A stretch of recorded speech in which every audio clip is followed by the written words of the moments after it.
नमस्कार दोस्तों, स्वागत है आपका हमारे यूट्यूब चैनल द जीएस वे में। दोस्तों हम लोग करा रहे हैं दोस्तों RRB group D NTPC CBT 2 की तैयारी। इसमें हम लोग प्रैक्टिस सेट 5 की बात करेंगे। मोस्ट एक्सपेक्टेड क्वेश्चन जीके और साइंस की पूरी तैयारी हम लोग करा रहे हैं दोस्तों। दोस्तों अगर अभी तक आपने चैनल को सब्सक्राइब नहीं किया है तो प्लीज़ चैनल को सब्सक्राइब कर लें। चलिए शुरू करते हैं आज का पहला प्रश्न।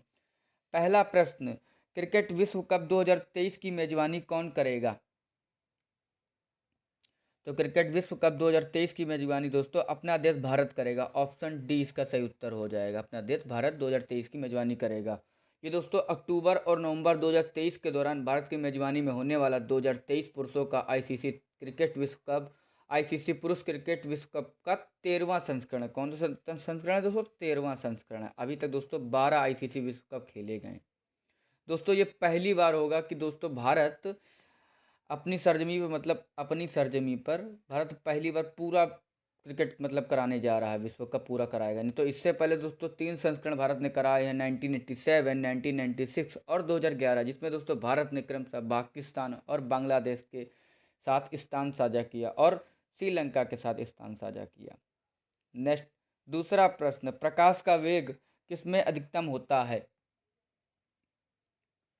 तो प्रकाश का वेग अधिकतम होता है दोस्तों निर्वात में। ऑप्शन 20 का सही उत्तर होगा। इसमें दोस्तों समय परावर्तनी विद्युत और चुंबकीय क्षेत्र होते हैं जो एक दूसरे के लंबवत होते हैं और तरंगों के प्रसार की दिशा के भी लंबवत होते हैं। और प्रकाश का वेग दोस्तों निर्वात में अधिकतम होता है और प्रकाश को प्रसारित करने के लिए किसी माध्यम की आवश्यकता नहीं होती है, लेकिन माध्यम के अपवर्तक सूचकांक के कारण प्रकाश की गति घट जाती है, जबकि निर्वात का कोई माध्यम नहीं होता है, इसलिए इसका सूचकांक 1 होता है। इसलिए प्रकाश की गति निर्वात में नहीं बदलती। नेक्स्ट, तीसरा प्रश्न, भारत के निम्नलिखित में से किस राज्य में मोत्सू त्यौहार मनाया जाता है? दोस्तों मोत्सू त्यौहार मनाया जाता है ऑप्शन सी नागालैंड में। कहाँ मनाया था? नागालैंड में। नागालैंड की एओ जनजाति के बीच एक विशेष त्यौहार मनाया जाता है जिसे मोत्सू त्यौहार के रूप में जाना जाता है। यह त्यौहार खेतों में बुआई के बाद मनाया जाता है। इस जनजाति के पुरुष महिलाएं बड़े आग के आसपास इकट्ठा होते हैं और पारंपरिक नृत्य करते हैं। अब दोस्तों पूर्वोत्तर के राज्य के कुछ महत्वपूर्ण नृत्य के त्योहारों की बात कर लेंगे हम लोग। जैसे नागालैंड में दोस्तों हार्नबिल फेस्टिवल, मोआसू फेस्टिवल और सेकेंडरी फेस्टिवल मनाया जाता है। अरुणाचल प्रदेश में दोस्तों लोजर फेस्टिवल, ड्री फेस्टिवल, सॉन्ग फेस्टिवल और रे फेस्टिवल। दोस्तों आप देखे होंगे कि त्योहारों से प्रश्न पूछे जाते हैं और खासकर दोस्तों पूर्वोत्तर राज्य और दक्षिण के राज्यों से। याद रखिएगा, सभी को इम्पोर्टेंट प्रश्न है, सभी याद रखिएगा। मिजोरम की बात करेंगे दोस्तों चापचर कुट, मीम कुट और पावल कुट त्यौहार मनाया जाता है। मेघालय की बात करेंगे दोस्तों खासी महोत्सव, वांगला महोत्सव और रानी कोर महोत्सव मनाया जाता है। असम की बात करेंगे तो बिहू, माजुली महोत्सव, असम चाय महोत्सव, अम्बु बासी महोत्सव मनाया जाता है। नेक्स्ट, चौथा प्रश्न, निम्नलिखित में से कौन सी गैसें शीतल पेय में भरी जाती हैं? तो कौन सी गैस से भरी जाती है दोस्तों? इसमें हो जाएगा CO2। ऑप्शन बी इसका सही उत्तर। कार्बन डाइऑक्साइड गैस एक निश्चित मात्रा में भरी जाती है ठंडे पेय पदार्थों और विभिन्न अन्य पेय पदार्थों में घुली कार्बन डाइऑक्साइड गैस CO2 की एक निश्चित मात्रा होती है। ये दोस्तों जलीय कार्बनिक एसिड बनाने के लिए एक रासायनिक प्रतिक्रिया से गुजरता है जब गैसीय कार्बन डाइऑक्साइड पानी के संपर्क में आता है। नेक्स्ट, पांचवा प्रश्न, निम्नलिखित में से किस राज्य ने हाल ही में भारत की पहली hot air balloon safari launch की है? तो hot air balloon safari launch की है दोस्तों मध्य प्रदेश ने। ऑप्शन 20 का सही उत्तर हो जाएगा। मध्य प्रदेश राज्य के वन मंत्री विजय शाह ने हाल ही में बांधवगढ़ टाइगर रिजर्व में भारत की पहली hot air balloon wild life safari launch की है। राज्य में दोस्तों आप भी जानते होंगे कान्हा, पेंच और पन्ना टाइगर रिजर्व में भी इस तरह की सेवा शुरू करने की योजना बना रहा है। और वहाँ पे दोस्तों एक प्रकार से और प्रश्न बन गया आपका, कान्हा, पेंच और पन्ना टाइगर रिजर्व ये दोस्तों आपके मध्य प्रदेश में हैं, याद रखिएगा। ये आपको याद रखना है दोस्तों। अब दोस्तों इसमें बांधवगढ़ में है दोस्तों। तो बांधवगढ़ राष्ट्रीय उद्यान भारत का एक राष्ट्रीय उद्यान है जो मध्य प्रदेश के उमरिया जिले में स्थित। इसकी स्थापना 1968 में हुई थी। नेक्स्ट, छठा प्रश्न, पृथ्वी की सतह पर उतरने वाला खगोलीय पदार्थों को किस रूप में जाना जाता है?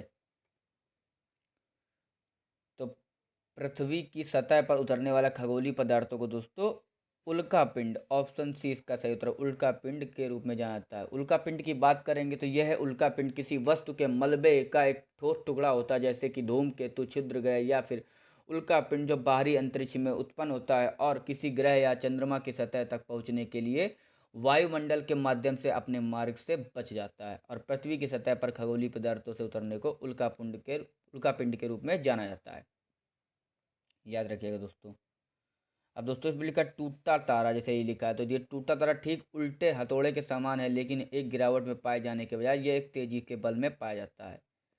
अब तारामंडल दोस्तों लिखा आपका तारामंडल, ये एक तारामंडल तारकीय अवशेषों, अंतर तारकीय गैस, धूल और काले पदार्थ के एक गुरुत्वाकर्षण से बंधी हुई तारों की प्रणाली है। नेक्स्ट 7वां प्रश्न, प्रकाश विद्युत प्रवाह में उपयोग की जाने वाली धातु के कार्य फलन की इकाई क्या है?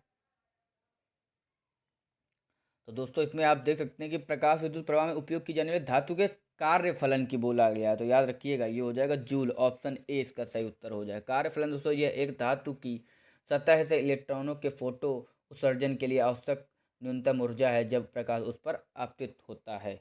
याद रखिएगा। एक दोस्तों इसमें आपका सूत्र जरूर याद रखिएगा कि फोटान की कुल ऊर्जा बराबर कार्य फलन प्लस इलेक्ट्रॉनों की अधिकतम गतिज ऊर्जा, ये होता है दोस्तों सूत्र। इसलिए दोस्तों इसको याद रख लीजिएगा, इंपॉर्टेंट है, प्रश्न डायरेक्ट पूछ लिया जाता है। नेक्स्ट 8वां प्रश्न, जेट प्लेन किस सिद्धांत पर काम करता है? तो जेट प्लेन जो कि दोस्तों न्यूटन के गति के तीसरे नियम के सिद्धांत पर काम करता है। ऑप्शन बी इसका सही उत्तर हो जाएगा। क्या हो जाएगा दोस्तों? ऑप्शन बी इसका सही उत्तर हो जाएगा। अब जेट विमान के काम करने के पीछे न्यूटन का तीसरा नियम है। न्यूटन के तीसरा नियम की बात करेंगे तो तीसरे नियम में कहा गया है कि प्रत्येक क्रिया में एक समान और विपरीत प्रतिक्रिया होती है। जब एक आदमी नाव से कूदता है तो नाव को अपने पैरों से दबाता है, उदाहरण बता रहा हूँ दोस्तों मैं, जिसका अर्थ है कि वह एक क्रिया कर रहा है और नाव फिर उस पर एक समान बल लगाता है जो विपरीत दिशा में प्रतिक्रिया करता है। इसलिए आदमी नदी किनारे कूदता है और नाव पीछे की ओर खिसक जाती दिशा में चली जाती है। और वैसे जेट इंजन एक अधिक बल के साथ हवाई जहाज को आगे बढ़ाता है और एक तेज धक्के से उत्पन्न होता है और विमान को बहुत तेजी से उड़ान भरने के कारण बनता है।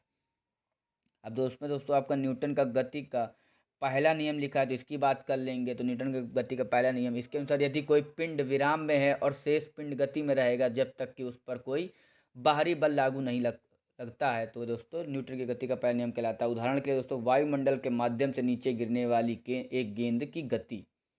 न्यूटन के दूसरे नियम की बात करेंगे तो न्यूटन का गति का दूसरा नियम बराबर हो जाएगा F बराबर ma। याद रखिएगा F बराबर ma, ये सूत्र पूछ लेता किस में है, पूछा जाता किसका है, तो F बराबर ma जो कि दोस्तों न्यूटन के गति का दूसरा नियम है, जहाँ m किसी वस्तु का द्रव्यमान है और a गुरुत्वीय त्वरण है। और न्यूटन का दूसरे नियम का उदाहरण हो जाएगा दोस्तों साइकिल चलाना। अब न्यूटन के गुरुत्वाकर्षण नियतांक का नियम बात करेंगे तो न्यूटन के गुरुत्वाकर्षण नियम में कहा गया है कि ब्रह्मांड में हर दूसरे पिंड को एक बल के साथ आकर्षित करता है जो सीधे उनके द्रव्यमान के गुणनफल के आनुपातिक होता है और उनके केंद्रों के बीच के वर्ग के व्युत्क्रमानुपातिक होता है। नेक्स्ट आप मैंने लेके दोस्तों बता ही दिया था पूरा आपको, न्यूटन की गति का पहला नियम ये आप देख सकते हैं, उदाहरण भी बताया था इसका, देख सकते हैं। न्यूटन का दूसरा नियम ये हो जाएगा आपका, और न्यूटन के तीसरा नियम दोस्तों यहाँ तक बताया। इसके बाद दोस्तों आप पूरा देख लीजिएगा एक बार। अब बल की दिशा की कणों को मिलाने वाली रेखा के साथ होती है, फिर गुरुत्वाकर्षण बल आकर्षण द्वारा किया जाता है। ये दोस्तों गुरुत्वाकर्षण नियतांक के नियम का बात कर रहा हूँ हम लोग। फिर गुरुत्वाकर्षण बल आकर्षण द्वारा दिया जाता है। इसमें दोस्तों एक सूत्र याद रखिएगा वाला, जैसे आपका लिखा है F बराबर G m1 m2 upon r2। याद रखिएगा ये इंपॉर्टेंट है, जहाँ G बराबर सार्वभौमिक गुरुत्वाकर्षण स्थिरांक, m1 बराबर पहले पिंड का द्रव्यमान, m2 बराबर दूसरे पिंड का द्रव्यमान और r बराबर पिंडों के बीच की दूरी। नेक्स्ट 9वां प्रश्न, भारतीय संविधान के अनुच्छेद 19 में निम्नलिखित में से कौन सा अधिकार शामिल है? तो अनुच्छेद 19 में हो जाएगा दोस्तों आपका वाक और अभिव्यक्ति की स्वतंत्रता का अधिकार। ऑप्शन डी इसका सही उत्तर हो जाएगा। शायद ये मैंने प्रश्न आपको पहले भी कराया है या तो थ्योरी में बताया होगा, जो उदाहरण में नीचे मैं बताता हूँ उसमें मैंने बताया है कहीं। वाक और अभिव्यक्ति की स्वतंत्रता का अधिकार दोस्तों 19 में पाया जाता है। इसमें दोस्तों अनुच्छेद 19 6 मौलिक अधिकारों से संबंधित है। वह है दोस्तों कौन कौन से? वाक और अभिव्यक्ति को स्वतंत्रता का अधिकार, दूसरा हो जाएगा शांतिपूर्ण और बिना हथियारों के इकट्ठा होने का अधिकार, तीसरा हो जाएगा दोस्तों संस्था या फिर संघ या फिर सहकारिता बनाने का अधिकार, चौथा हो जाएगा भारत के पूरे क्षेत्र में स्वतंत्र रूप से घूमने का अधिकार, पांचवा हो जाएगा दोस्तों भारत के राज्य क्षेत्र के किसी भी भाग में निवास करने और बसने का अधिकार। दोस्तों 2019 से पहले 2019 अगस्त 2019 से पहले जम्मू कश्मीर में दोस्तों ये लागू नहीं था, लेकिन अब पूरे संपूर्ण भारत में लागू हो गया है कि आप कहीं पे भी निवास और बस सकते हैं और रह सकते हैं। छठा हो जाए दोस्तों, किसी भी पैसे का अभ्यास करने या फिर कोई व्यवसाय धंधा या व्यापार करने का अधिकार है, कहीं पे कोई भी कर सकते हैं आप। अब दोस्तों अजय संवैधानिक उपचारों का अधिकार ये हो जाएगा अनुच्छेद 32 से 35 में वर्णित है। शोषण के विरुद्ध अधिकार अनुच्छेद 23 से 24 में है वर्णित है। और धार्मिक स्वतंत्रता का अधिकार जो कि दोस्तों अनुच्छेद 25 से 28 में वर्णित है। नेक्स्ट 10वां प्रश्न, 2024 में होने वाले ग्रीष्मकालीन ओलंपिक की मेजबानी निम्न में से कौन सा शहर करने वाला है? तो ये दोस्तों करने वाला है पेरिस। ऑप्शन डी इसका सही उत्तर हो जाएगा, पेरिस, जो 2024 ग्रीष्मकालीन ओलंपिक एक आगामी अंतर्राष्ट्रीय बहु खेल आयोजन है जो 26 जुलाई से 11 अगस्त के बीच 2024 तक पेरिस फ्रांस में होने वाला है।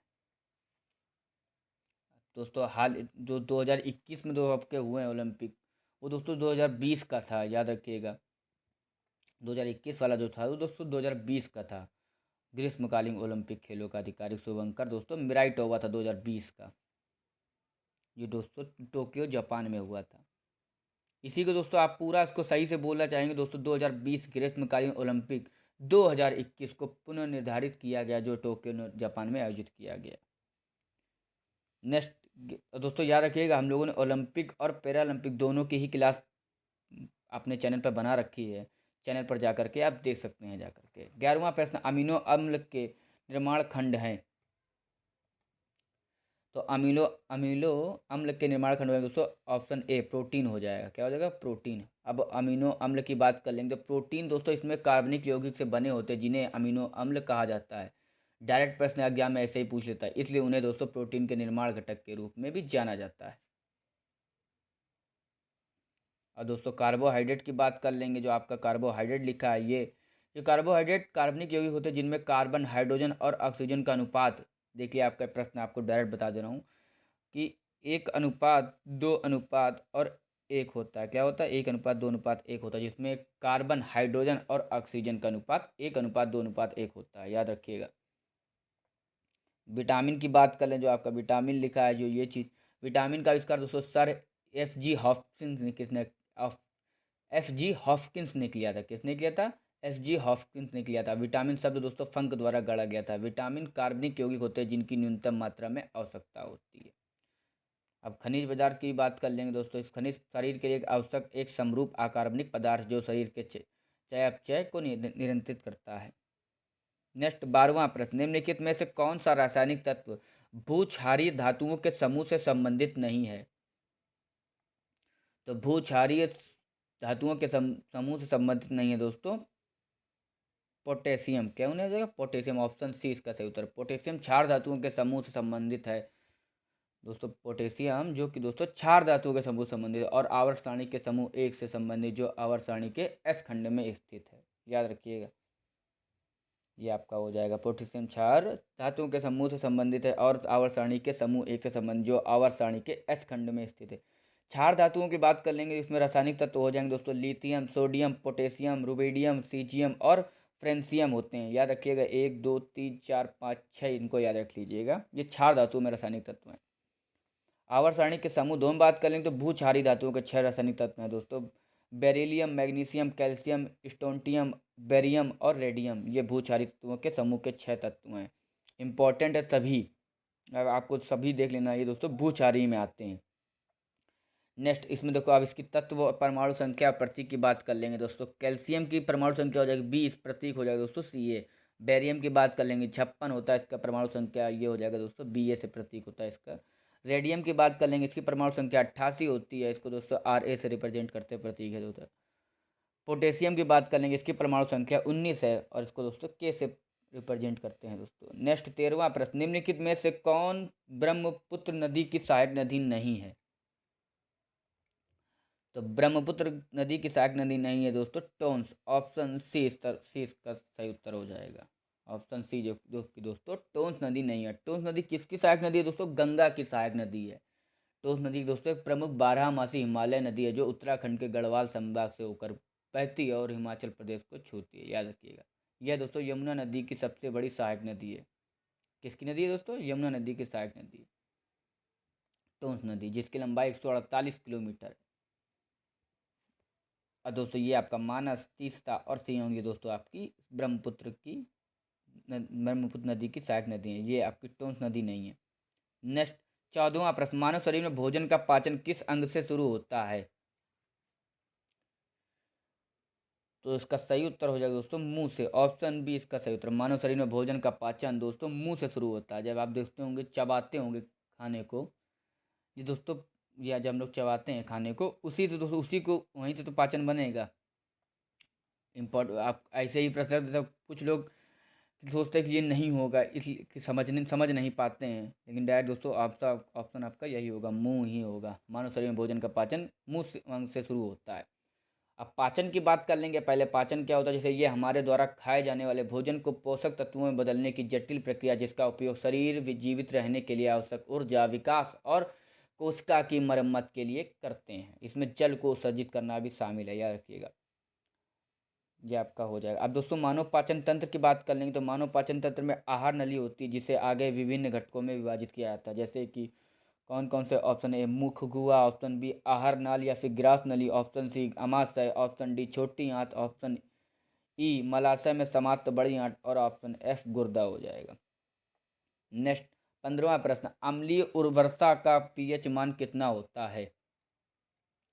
तो अम्लीय वर्षा का पीएच मान हो जाएगा दोस्तों 5.6 से कम। क्या हो जाएगा? 5.6 से कम अम्लीय वर्षा का पीएच मान होता है।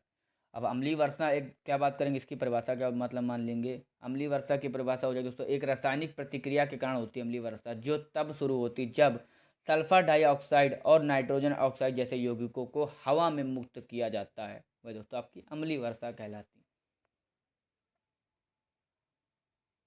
नेक्स्ट 16वां प्रश्न, भारत के मिसाइल मैन के रूप में किसे जाना जाता है? तो भारत के मिसाइल मैन के रूप में जाना जाता है दोस्तों डॉक्टर अब्दुल कलाम। पूर्व राष्ट्रपति डॉक्टर अब्दुल कलाम, एपीजे अब्दुल कलाम जी को मिसाइल मैन के रूप में जाना जाता है। इनको इन्होंने दोस्तों भारत के मिसाइल मैन के रूप में जाना जाता है। साथ ही दोस्तों 1998 में 1998 में इन्होंने भारत के पोखरण सेकंड में परमाणु परीक्षण में महत्वपूर्ण योगदान दिया था। इनका दोस्तों पूरा नाम क्या हो जाएगा, याद रखिएगा, कभी कभी डायरेक्ट एग्जाम में पूछ लिया जाता है इनका पूरा नाम क्या है एपीजे अब्दुल कलाम का। तो इनका पूरा नाम हो जाएगा दोस्तों डॉक्टर अबुल पकीर जैनुलाब्दीन अब्दुल कलाम। ये इनका फुल नाम हो जाएगा। निक नेम दोस्तों मिसाइल मैन होता है। राष्ट्रीयता दोस्तों भारतीय हैं दोस्तों ये। और पेशे दोस्तों ये इंजीनियर थे, वैज्ञानिक थे, लेखक थे, प्रोफेसर थे और राजनीतिक थे, और पूर्व राष्ट्रपति थे हमारे देश के। सबसे अच्छे, मैं सबसे इनको अच्छा मानूंगा दोस्तों राष्ट्रपति। बहुत ही होनहार और काबिल राष्ट्रपति थे दोस्तों। और बहुत ही जीवन इनका इनका जीवन बिल्कुल देख लेंगे आप, अगर इनकी किताब मतलब पढ़ेंगे इनके बारे में। बहुत ही साधारण व्यक्ति थे दोस्तों, कभी लगता ही नहीं था कि दोस्तों ये राष्ट्रपति थे। इनके ये दोस्तों 2002 से 2007 तक दोस्तों राष्ट्रपति रहे हैं भारत के। नेक्स्ट 17वां प्रश्न, मेघदूत पुस्तक किसने लिखी है? तो मेघदूत पुस्तक लिखी दोस्तों कालिदास ने। ऑप्शन डी इसका सही उत्तर हो जाएगा। ये प्रश्न दोस्तों आपका आई यूपीएससी में भी आया है, और यूपी जो उत्तर प्रदेश की जो परीक्षा होती हैं उसमें भी पेपर आरओ और एआरओ में भी पूछा गया प्रश्न है ये। मेघदूत दोस्तों कालिदास की पुस्तक लिखी है। मेघदूत दोस्तों ये कालिदास लिखी गई एक गीत कविता है, जिसे संस्कृत की सबसे बड़ी कविताओं में से एक माना जाता है।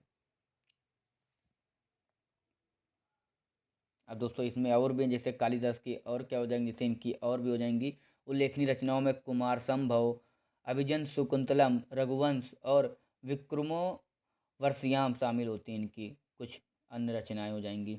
और विशाख दत्त की बात कर लेंगे। इनकी दोस्तों ये संस्कृत के कवि और नाटककार थे। इन्होंने दोस्तों मुद्रा राक्षस और देवी चंद्रगुप्त उनके दो नाटक है जिन्हें बताया गया है दोस्तों। और भवभूति की बात कर लेंगे। ये दोस्तों एक उडुम्बर ब्राह्मण के रूप में वर्णित किया गया है इनको दोस्तों। और ये इनके नाटकों को कालिदास के कार्यों को समान माना गया है। इनको बताया नहीं गया। लेकिन दोस्तों चाणक्य की बात की कर लेंगे दोस्तों। चाणक्य एक प्राचीन भारतीय शिक्षक, दार्शनिक, अर्थशास्त्री, विधिवेत्ता और साहित्य सलाहकार थे। इसीलिए दोस्तों इनको चाणक्य कहा गया। नेक्स्ट 18वां प्रश्न, असहयोग आंदोलन कब से शुरू हुआ? तो असहयोग आंदोलन शुरू हुआ दोस्तों 1920 में। कब से चालू हुआ? 1920 में। असहयोग आंदोलन के नेता कौन थे दोस्तों? महात्मा गांधी जी थे। असहयोग आंदोलन एक जन आंदोलन था जिसमें राष्ट्रवादियों के साथ साथ जनता की भी भागीदारी थी। ये आंदोलन अहिंसक होना था और भारतीयों को अपने किताब से इस्तीफा देना था। अब दोस्तों इसमें आपका पूछ लेंगे ये कब कब समाप्त हुआ दोस्तों? तो ये समाप्त हुआ था फरवरी 1922 में। चोरी चोरा की घटना के बाद महात्मा गांधी द्वारा इन्होंने असहयोग आंदोलन को बंद कर दिया गया था, याद रखिएगा। नेक्स्ट 19वां प्रश्न, मानव शरीर की सबसे छोटी ग्रंथि है? तो मानव शरीर की सबसे छोटी ग्रंथि हो जाएगी दोस्तों पीनियल ग्रंथि। क्या हो जाएगी? पीनियल ग्रंथि। ऑप्शन सी इसका सही उत्तर रहेगा। पीनियल ग्रंथि मानव शरीर की सबसे छोटी ग्रंथि है जिसकी लंबाई लगभग 5 से 8 होती है, मिलीमीटर होती है। यह मस्तिष्क के केंद्र के पास एपिथैलेमस में स्थित है। किसमें दोस्तों? मस्तिष्क के केंद्र के पास एपिथैलेमस में स्थित है। अब मानव शरीर की सबसे बड़ी ग्रंथि की बात कर लेंगे तो यकृत हो जाएगी दोस्तों। सबसे छोटी बहिस्रावी ग्रंथि की बात कर लेंगे तो हो जाएगी दोस्तों गॉबलेट सेल हो जाएगी। नेक्स्ट 20वां प्रश्न, अंतर्राष्ट्रीय एमी पुरस्कार 2021 का सर्वश्रेष्ठ अभिनेता का पुरस्कार किसने जीता? तो अंतर्राष्ट्रीय एमी पुरस्कार 2021 का सर्वश्रेष्ठ अभिनेता का पुरस्कार जीता दोस्तों डेविड टेनेंट ने। किसने दोस्तों? डेविड टेनेंट ने जीता। ऑप्शन बी इसका सही उत्तर हो जाएगा। ये किसमें दोस्तों? 49वें अंतर्राष्ट्रीय, कौन सा दोस्तों? 49वीं था, 49वें अंतर्राष्ट्रीय एमी पुरस्कार जो दोस्तों यूएस के बाहर निर्मित टीवी प्रोग्रामिंग में उत्कृष्टता को सम्मानित करते हैं और 23 नवंबर 2021 को न्यूयॉर्क में आयोजित हुआ था। अब दोस्तों इसके अलावा कौन कौन से जैसे बात करेंगे, जैसे सर्वश्रेष्ठ अभिनेता महिला में दोस्तों बात करेंगे, अभिनेत्री हो जाएगा दोस्तों, यहाँ पे आपका अभिनेत्री हो जाएगा। सर्वश्रेष्ठ अभिनेत्री महिला में अडल्ट मटेरियल के लिए दोस्तों हेले स्क्वायर को दिया गया। तथा नेक्स्ट सर्वश्रेष्ठ अभिनेता पुरुष की बात करेंगे, डेविड टेनेंट फॉर डेस्क के लिए दिया गया। सर्वश्रेष्ठ नाटक श्रृंखला की दोस्तों तेहरान है। सर्वश्रेष्ठ डॉक्यूमेंट्री हो जाएगी दोस्तों hope frozen a quest to live twice, ये हो जाएगा दोस्तों। नेक्स्ट 21वां प्रश्न, प्रसिद्ध तिकड़ी में लाल बाल पाल में दोस्तों पाल कौन थे? तो दोस्तों लाल बाल पाल में दोस्तों विपिन चंद्र पाल थे। कौन से? विपिन चंद्र पाल। ऑप्शन सी इसका सही उत्तर हो जाएगा। अब प्रसिद्ध तिकड़ी में दोस्तों किसमें लाल बाल पाल ने दोस्तों स्वदेशी आंदोलन की वकालत की थी। उन्होंने 1907 में सभी आयोजित वस्तुओं और भारतीय निर्मित वस्तुओं के उपयोग का भी बहिष्कार किया। अब यह बंगाल में विभाजन विरोधी आंदोलन के दौरान किया गया जो 1905 में शुरू हुआ था। अब दोस्तों इसमें लाल जो है दोस्तों हो जाएंगे लाला लाजपत राय। ये दोस्तों पंजाब केसरी के नाम से लोकप्रिय थे। और दोस्त बाल हैं आपके बाल गंगाधर तिलक हो जाएगा दोस्तों, जो इनको दोस्तों लोकमान्य की उपाधि से भी सम्मानित किया गया। और दोस्तों पाल हो जाएंगे विपिन चंद्र पाल। नेक्स्ट 22वां प्रश्न, एक कार आरंभ में विराम से नियत त्वरण के साथ एक सरल रेखा के साथ 4 सेकंड में 20 मीटर की गति करती है तो कार का त्वरण क्या होगा? तो दोस्तों इसमें अब इसमें सूत्र लग जाएगा। पहले बात याद रखेंगे दोस्तों, गति के तीनों समीकरण जरूर याद रख लीजिएगा। गति के तीनों समीकरण याद रखें। पहला हो जाएगा दोस्तों v बराबर यू प्लस ए टी। दूसरा हो जाएगा दोस्तों वी स्क्वायर बराबर यू स्क्वायर प्लस 2s। और तीसरा हो जाएगा दोस्तों एस बराबर U T plus plus 1/2 A T square. याद रखिएगा, इंपॉर्टेंट है। अब इसमें दोस्तों सूत्र लग जाएगा आपका, थर्ड वाला लगेगा एस बराबर यू टी, क्या हो जाएगा यू टी, सॉरी फिर से लिख दे रहा हूँ, एस बराबर U T plus 1/2 A T square, 1/2 A T square. अब यहाँ पे दोस्तों इसमें प्रारंभिक वेग जो आपकी बात हुई दोस्तों u हो जाएगा। क्या हो जाएगा? u, जो आपका ये लिखा है तो u बराबर दोस्तों 0 हो जाएगा, जो दिया नहीं गया इसमें। दूरी आपकी हो जाएगी s, u बराबर 0 हो जाएगा। s बराबर हो जाएगा दोस्तों 20 मीटर। कितना हो जाएगा? 20 मीटर। तथा समय आपका दिया है दोस्तों t, ये दिया है दोस्तों कितना? 4 सेकेंड। कितना दिया है? 4 सेकेंड। अब तीनों में आप लगाएंगे तो दोस्तों जब इसमें s बराबर u t रखेंगे तो अब इसमें s है तो एस, जहाँ एस की जगह 20 रख देंगे इसकी जगह, और टी जब यहाँ पे रखेंगे आप तो ये तो 0 हो जाएगा, प्लस 1/80 स्क्वायर। जब यहाँ पे आप ये है यहाँ पे आप 4 रखेंगे तो ये 16 हो जाएगा दोस्तों। तो ये तो पूरा मिला करके करेंगे तो ये पूरा बनेगा, जाके श्रृंखला आपकी बनेगी। एस बराबर आ जाएगा दोस्तों 20/8 हो जाएगा दोस्तों। कितना हो जाएगा?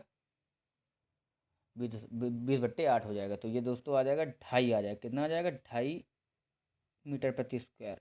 अगर आप पूरा हल करेंगे दोस्तों इसमें, इसलिए मैं पूरा बताना चाहता, लेकिन दोस्तों इसमें आप हल करेंगे तो यही आंसर आएगा। एक बार करके देखिएगा। S बराबर UT प्लस 1/80² लिखेंगे तो आ जाएगा दोस्तों। नेक्स्ट 23वां प्रश्न, भारत की जनगणना 2011 के अंतिम आंकड़ों के अनुसार निम्नलिखित में से कौन भारत का सबसे अधिक आबादी वाला राज्य है? तो दोस्तों ये है दोस्तों उत्तर प्रदेश। क्या हो जाएगा? उत्तर प्रदेश। ऑप्शन डी इसका सही उत्तर हो जाएगा।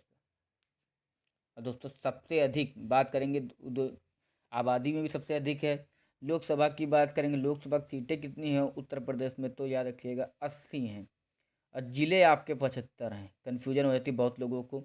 राज्यसभा की बात करेंगे दोस्तों तो ये हो जाएंगी इसमें 31 सीटें हैं। कितनी? 31 सीटें हैं। विधानसभा की बात करेंगे दोस्तों तो ये हो जाएंगी 403 हो जाएंगी। कितनी? 403 सीटें विधानसभा की। और उत्तर प्रदेश की बात करेंगे तो उत्तर प्रदेश के मुख्यमंत्री हैं दोस्तों योगी आदित्यनाथ, राज्यपाल हैं आनंदीबेन पटेल, राजधानी उत्तर प्रदेश की लखनऊ।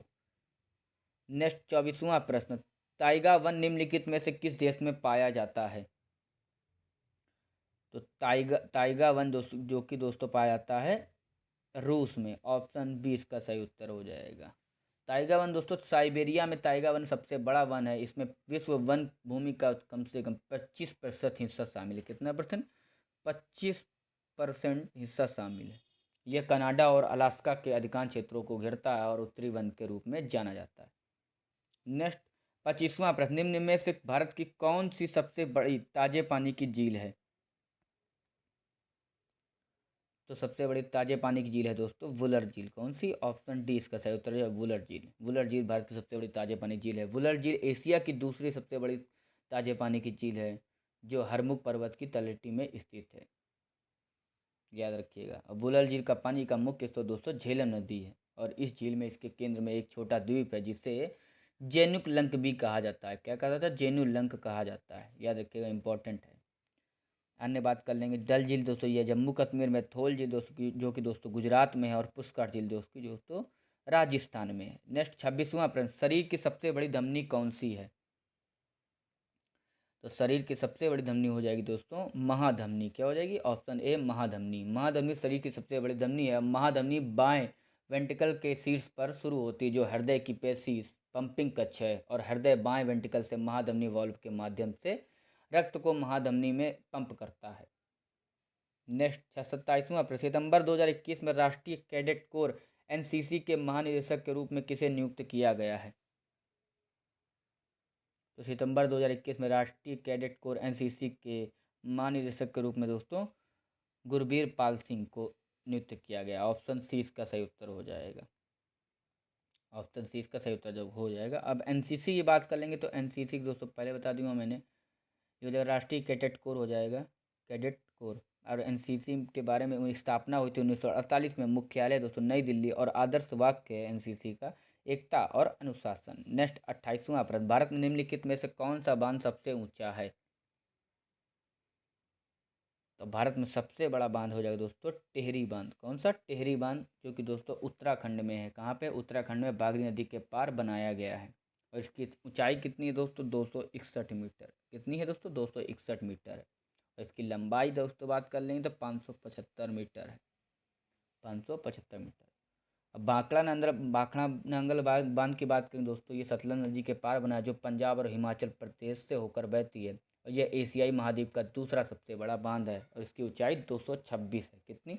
226 मीटर है। और यह भारत में दूसरी सबसे बड़ी जलाशय मात्रा क्षमता है इसमें। नेक्स्ट 29वां प्रश्न, 6 ओम के 3 प्रतिरोधकों को समांतर में संयोजित किया जाता है तो समकक्ष प्रतिरोध कितना होगा? तो दोस्तों याद रखिएगा समांतर की बात हुई है। किसकी बात हुई दोस्तों? कि दिया है दोस्तों में बताया गया है कि R1 बराबर R2 बराबर R3 बराबर 6 ओम और सभी समांतर से जुड़े हैं। तो इसमें आपका जो सूत्र बन जाएगा आप लिख सकते हैं 1/R कर सकते हैं। पहले इसको मैं फिर से लिख लूँ छोटा, 1/R कर देंगे बराबर 1/R1 plus 1/R2 plus 1/R3। क्या हो जाएगा? 1/R3। अब जब तीनों बराबरी हैं दोस्तों तो अब इनको कर देंगे 6 +1/6 +1/6। जब आप तीनों को निकालेंगे तो ये आ जाएगा दोस्तों 3/6 हो जाएगा। जब लासा लेंगे इनका तो आ जाएगा दोस्तों 3/6। क्या आ जाएगा 3/6, और ये हो जाएगा दोस्तों आपका 2 हो जाएगा। ये आपका हो जाएगा। नेक्स्ट 2 ओम क्या हो जाएगा आंसर, याद रखिएगा 2 ओम। नेक्स्ट 30वां प्रश्न, किस राज्य ने घोषणा की कि राजीव गांधी औरंग राष्ट्रीय उद्यान को औरंग राष्ट्रीय उद्यान के रूप में जाना जाएगा। तो दोस्तों ये हो जाएगा आपका ऑप्शन ए, असम। असम सरकार ने घोषणा की कि राजीव गांधी औरंग राष्ट्रीय उद्यान को औरंग राष्ट्रीय उद्यान के रूप में जाना जाएगा। यह राज्य का सबसे पुराना रिजर्व मतलब है तथा जो ब्रह्मपुत्र उत्तरी के तट पर स्थित है, और यह असम के दरांग और सोनितपुर जिले में स्थित है। और केंद्र द्वारा पूर्व प्रधानमंत्री राजीव गांधी का नाम, जो कि दोस्तों खेल रत्न पुरस्कार से हटाने के हफ्तों बाद ये घटनाक्रम सामने आया है दोस्तों। अब दोस्तों ये चीज़ तो गलत है, ये चीज़ करना नहीं चाहिए कि अब मैं क्या बताऊँ उसमें, राजनीतिक में अब बोलना नहीं चाहता हूँ दोस्तों। अब असम में दोस्तों बात करेंगे हम लोग। असम में अन्य मौजूदा राष्ट्रीय उद्यान कौन कौन से, जैसे काजीरंगा, मानस, डिब्रू सैखोवा, देहिंग पटकाई और रायमोना, ये दोस्तों राष्ट्रीय उद्यान है। नेक्स्ट 31वां प्रश्न, पोलियो वैक्सीन की खोज किसने की थी। तो पोलियो वैक्सीन की खोज की थी दोस्तों जोनास सॉल्क ने। किसने की थी, जोनास सॉल्क ने। ऑप्शन बी इसका सही उत्तर हो जाएगा। द्वारा एक निष्क्रिय मारे गए पोलियो वैक्सीन आईपीवी का विकास किया गया और पहली बार 1955 में इसका इस्तेमाल किया गया। अब अन्य बात कर लेंगे, जैसे कि कॉनराड जूस, ये दोस्तों वह दुनिया के पहले प्रोग्रामेबल कंप्यूटर का आविष्कार करते हैं तथा कार्यात्मक कार्यक्रम नियंत्रित ट्यूरिंग पूरा Z3 मई 1941 में संचालित हो गया। और एली हिंटनी की बात करें तो वह कॉटन जिन के आविष्कारक हैं, लेकिन विनिमय भागों के बड़े पैमाने पर उत्पादन की अवधारणा को विकसित करने के लिए सबसे महत्वपूर्ण है। एडवर्ड जेनर की बात करें, इन्होंने चेचक के लिए टीकाकरण की खोज की। याद रखिएगा, इंपॉर्टेंट है सभी। मिसियाकी तक हसी की बात करेंगे, इन्होंने दोस्तों चिकन पॉक्स के वायरस के लिए टीकाकरण की खोज की। तथा लुइस पास्चर की बात करेंगे, वह अपने नाम पर आधारित उनके प्रयोग पाश्चुरीकरण के लिए प्रमुख रूप से जाने जाते हैं। और पाश्चराइजेशन रोगाणुओं को मारता है और बियर, दूध और अन्य सामानों में खराब होने से बचाता है। नेक्स्ट 32वां प्रश्न, भारत में एनबीए के लिए किस फिल्म अभिनेता को ब्रांड एम्बेसडर नियुक्त किया गया। तो भारत में एनबीए के लिए दोस्तों रणवीर सिंह को, ऑप्शन डी इसका सही उत्तर हो जाएगा। नेशनल बास्केटबॉल एसोसिएशन एनबीए ने रणवीर सिंह को भारत के लिए अपना ब्रांड एम्बेसडर नामित किया है। याद रखिएगा, इंपॉर्टेंट है। वह 2021-22 में इसकी 75वीं वर्षगांठ के ऐतिहासिक सत्र के दौरान भारत में लीग के प्रोफाइल को बढ़ाने में मदद करने के लिए एनबीए के साथ काम करेंगे। एनबीए लगभग 4 पेशेवर खेल लीगों से बनाया गया दोस्तों। नेशनल बास्केटबॉल एसोसिएशन, महिला नेशनल बास्केट एसोसिएशन, एनबीए जी लीग और एनबीए 2K लीग। अब एनबीए के बारे में बात करेंगे। मुख्यालय दोस्तों इसका न्यूयॉर्क में है। स्थापना 6 जून 1946 को हुई। कुल टीमें दोस्तों 30 हैं। 33वां प्रश्न, सबसे बड़ी सफ़ेद रक्त कणिका क्या कहलाती है। तो सबसे बड़ी सफ़ेद रक्त कणिका कहलाती है दोस्तों मोनोसाइट। क्या कहलाती है, मोनोसाइट। ऑप्शन सी इसका सही उत्तर हो जाएगा। मोनोसाइट सबसे बड़ी सफ़ेद रक्त कणिकाएं हैं। उनकी गिनती का उपयोग विभिन्न प्रकार के रोगों के निदान के लिए किया जाता है। मोनोसाइट दोस्तों विदेशी कणों को खाने में संक्रमण के खिलाफ बचाव का हिस्सा है। नेक्स्ट 34वां प्रश्न, मिस यूनिवर्स 2021 का ताज किसे पहनाया गया। तो मिस यूनिवर्स 2021 का ताज पहनाया गया दोस्तों हरनाथ संधू, जो कि दोस्तों एक भारतीय हैं और चंडीगढ़ से हैं। पंजाब से, चंडीगढ़ से बिलोंग। दोस्तों 2000, सबसे पहले बात करेंगे दोस्तों, भारत ने इससे पहले, पहली बात तो शुरुआत करेंगे तो भारत ने सबसे पहले 1994 में सुष्मिता सेन और 2000 में, सन 2000 में लारा दत्ता के साथ 2 बार यह मिस यूनिवर्स पुरस्कार मतलब जीता। और तीसरा दोस्तों हरनाथ संधू ने इस साल जीता 2021 में। और ये दोस्तों मिस यूनिवर्स इवेंट का 70वां संस्करण था। कौन सा दोस्तों, 70वां संस्करण था। नेक्स्ट 35वां प्रश्न, निम्नलिखित में से कौन सा प्रकाश बल्ब में सबसे सामान्य तौर पर पाया जाने वाला एक अक्रिय गैस है। तो प्रकाश बल्ब में सबसे सामान्य तौर पर पाया जाने वाला एक अक्रिय गैस है दोस्तों आर्गन। क्या हो जाएगा, ऑप्शन बी आर्गन। आर्गन दोस्तों प्रकाश बल्बों में सबसे सामान्य तौर पर पाया जाने वाला एक अक्रिय गैस है। और आर्गन टंगस्टन फिलामेंट्स के तीव्र क्षरण को रोककर बल्ब के जीवन काल को बेहतर बनाता है। नेक्स्ट 36वां प्रश्न, world justice project WJP rule of law index 2021 में भारत का रैंक क्या है? तो world justice project WJP rule of law index 2021 में भारत का रैंक दोस्तों है 79। ऑप्शन 20 का सही उत्तर हो जाएगा। दोस्तों इसमें ये रिपोर्ट बताती है कि विश्व भर में आम जनता, कानूनी चिकित्सकों और विशेषज्ञों द्वारा व्यवहारिक और रोजमर्रा की स्थितियों में कानून के शासन का अनुभव कैसा है, ये बताता है आपका। अब WJP के ढांचे में दोस्तों 8 कारक शामिल हैं। और दोस्तों इसमें आपके 139 में से तो टोटल हो जाएगा, 139 देशों में होता है दोस्तों ये सबका मिला करके। उसमें दोस्तों भारत 179वें स्थान पर है। नेक्स्ट 37वां प्रश्न, कंप्यूटर का मस्तिष्क है। दोस्तों ऐसा तो नहीं होगा किसी को ना पता हो, ये तो सभी को पता होगा। Option A CPU। क्या हो जाएगा दोस्तों? CPU दोस्तों, इसको दोस्तों कंप्यूटर का मस्तिष्क बोलते हैं। इसका फुल फॉर्म याद रखिएगा दोस्तों, सेंट्रल प्रोसेसिंग यूनिट। ये दोस्तों यूपी यूपी में यूपी ट्रिपल सी द्वारा ROARO की परीक्षा हुई थी, उसमें दोस्तों ये पूछा गया था, सेंट्रल प्रोसेसिंग यूनिट CPU का फुल फॉर्म। और CPU दोस्तों कंप्यूटर का मस्तिष्क है, याद रखिएगा। इसमें दोस्तों आपका जो रैम लिखा है इसका हो जाएगा रैंडम एक्सेस मेमोरी, याद रखिएगा। GPU का पूर्ण रूप हो जाएगा दोस्तों ग्राफिक्स प्रोसेसिंग यूनिट। क्या हो जाएगा दोस्तों? Graphics processing unit. और MPU का फुल फॉर्म हो जाएगा दोस्तों मेमोरी प्रोटेक्शन यूनिट। नेक्स्ट 38वां प्रश्न, मलेरिया के लिए आमतौर पर इस्तेमाल की जाने वाली दवा किनिन एक पौधे से प्राप्त की जाती है और पौधे के किस भाग से दवा मिलती है? तो ये हो जाएगा दोस्तों आपका बार्क। ऑप्शन 20 का सही उत्तर है। क्या हो जाएगा? बार्क, बार्क से प्राप्त की जाती है। नेक्स्ट 39वां प्रश्न, निम्नलिखित में से कौन सी धातु लोहे का शुद्ध रूप है? तो लोहे का शुद्ध रूप हो जाएगा दोस्तों पिटवा लोहा। क्या हो जाएगा दोस्तों? पिटवा लोहा। पिटवा लोहा की बात करेंगे दोस्तों, पिटवा लोहा एक बहुत शुद्ध लोहा है, जहाँ लोहा सामग्री 99.5% से कम होती है। नेक्स्ट 40वां प्रश्न, सूर्य से तीसरा निकटतम ग्रह कौन सा है? तो सूर्य से तीसरा निकटतम ग्रह हो जाएगा दोस्तों आपका पृथ्वी। क्या हो जाएगा? पृथ्वी। ऑप्शन 20 का सही उत्तर हो जाएगा। पृथ्वी सूर्य से क्रम में ग्रह बुध, शुक्र, पृथ्वी, मंगल, बृहस्पति, शनि, अरुण, वरुण में होता है, याद रखिए आप। और पृथ्वी सूर्य से तीसरा निकटतम ग्रह। नेक्स्ट 41वां प्रश्न, किसकी और आपतन किरण के बीच के कोण को आपतन कोण कहा जाता है?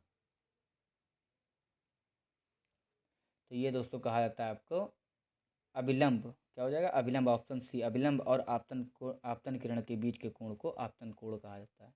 सामान्य रेखा आपतन किरण और प्रतिबंधित किरण के बीच कोण को दो समान कोणों में विभाजित करती है। नेक्स्ट 42वां प्रश्न, रुधिर वाहिकाओं में रुधिर के स्कंदन को किसके द्वारा रोका जाता है? तो रुधिर वाहिकाओं में रुधिर के स्कंदन को दोस्तों हेपरिन के द्वारा रोका जाता है। किसके द्वारा? हेपरिन के द्वारा रोका जाता है। और ये दोस्तों बेसोफिल कोशिकाओं द्वारा स्रावित होता है। और हेपरिन सबसे शक्तिशाली एंटीकोआ आंगुलट होते हैं, एंटिको आगुलेंट होते हैं, याद रखिए। नाम भी दोस्तों बहुत थोड़े थोड़े ऐसे अजीब होते हैं इसमें। यह रुधिर प्लाज्मा में मौजूद एंटीथ्रोम्बिन थर्ड को सक्रिय करता है। नेक्स्ट 43वां प्रश्न, भारत का पहला मानव अंतरिक्ष मिशन गगनयान किस वर्ष में लॉन्च किया जाएगा?